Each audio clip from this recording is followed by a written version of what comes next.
Good afternoon. The High Court delivered its decision that it will allow limited permission for the U.S.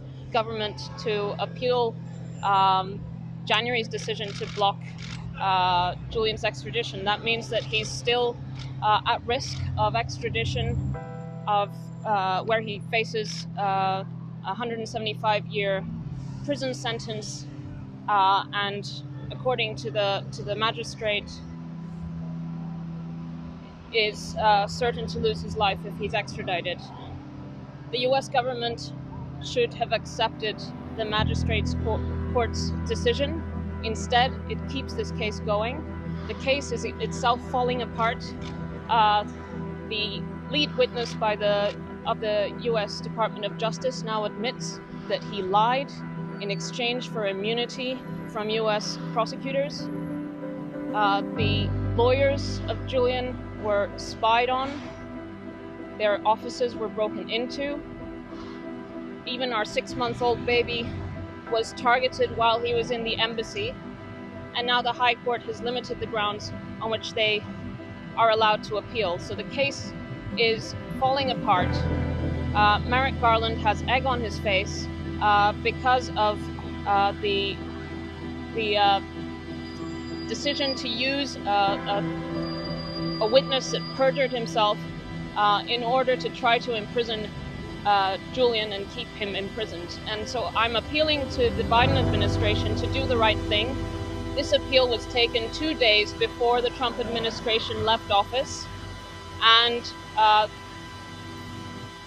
if the Biden administration is serious about respecting the rule of law, the First Amendment, and of defending global press freedom, the only thing it can do is drop this case. This case is the most vicious attack on global press freedom in history.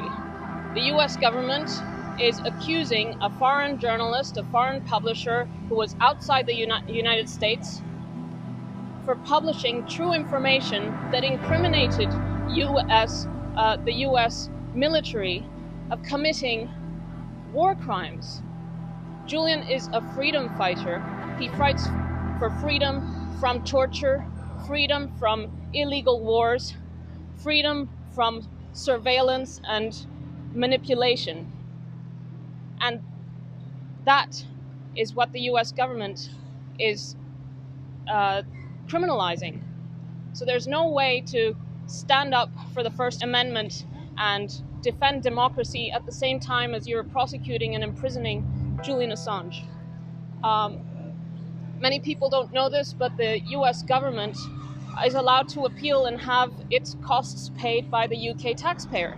Julian, on the other hand, has to fund his defense himself, even though he won in January, and the US government has decided to appeal that decision. Julian has to pay for his legal costs, whereas the US government is subsidized by the UK taxpayer. Every aspect of this case is profoundly unjust. Julian is being punished for doing his job as a journalist. Well, first they are getting Julian, then they will get you, me, everyone. This is a clear struggle for freedom of the press and for the right of citizens to know that which governments are doing behind their backs, supposedly on their behalf.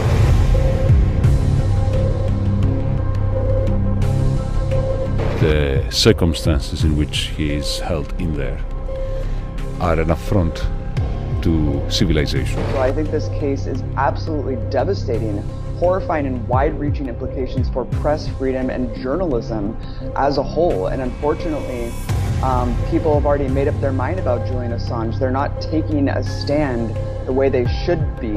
He is being punished, as is Julian Assange and Edward Snowden, for releasing the truth. Every single human right of Julian's has been arbitrarily broken. Distortions of procedure, falsification of witness statements, the lot, the whole rotten lot of it.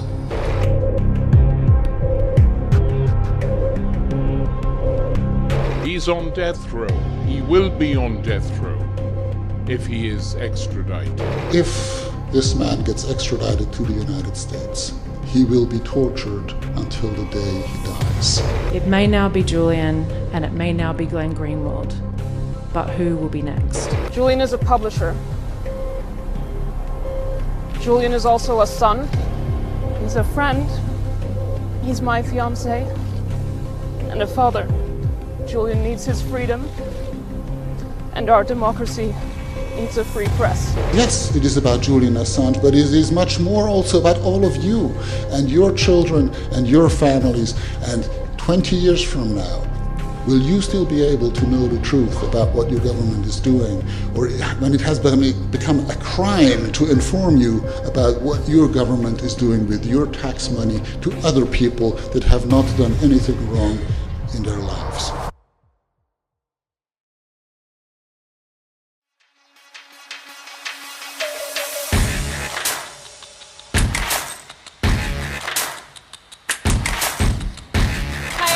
I'm Taylor Hudak with Activism Munich. I'm in London outside the Old Bailey Courthouse.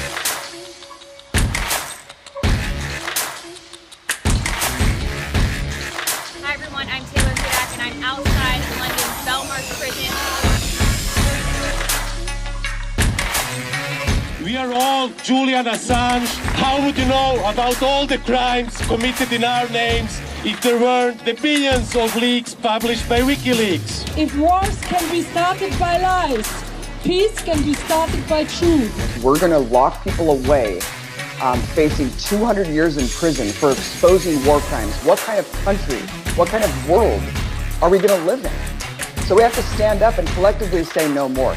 If you're an activist of any kind, right, left, center, an animal rights activist, an environmental activist, a socialist activist, any kind of an activist against global institutions, and you're not capable of setting aside whatever emotional feelings you have for Julian Assange to defend basic press freedom and stand opposed to the efforts of the Trump government and Boris Johnson's Tory government to criminalize the activities of Julian Assange and WikiLeaks and publishing information in the public interest, you are going to create a world for yourself in which the precedents you're now acquiescing to or cheering out of some misplaced hatred for Julian Assange are going to be used against you.